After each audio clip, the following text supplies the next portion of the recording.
Hello guys, my name's Cameron, that's Taz. We are the team that will bring you Route 420. Route 420 was inspired in the first edition of Rolling Stone. The second edition became more real. I drove 27,000 k's, about 120 420 friendly spaces in South Africa, from Joburg all the way down to St. Helena Bay and up through the Karoo. Taz joined us a couple of months later. Taz, what do you think of Route 420 so far? Geez, what I think. It's been an adventure and got to pioneer routes that no one's been on or no one's adventured or even discovered yet. So yeah, Route 420 has been a bucket list journey. To date, we've driven over 200,000 k's. We've seen about 695 420 friendly establishments, of which there's about 3,000.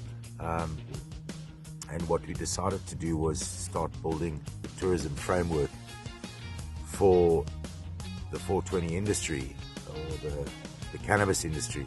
What we've done is connected the dots between towns, between stops, with what we call authenticated stores.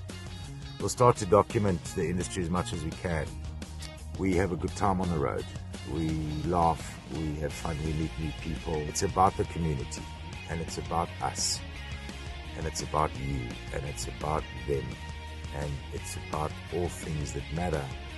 And it's about being in an industry that's been silenced for so long that now needs to come out without a harsh voice, but with a beautiful voice. It's also about learning to travel close to home. I think so many people forget how many hidden gems, how many cool spots, how many awesome places are literally around the corner, in search for something beyond our horizons, rather than just seeing what's in our backyard.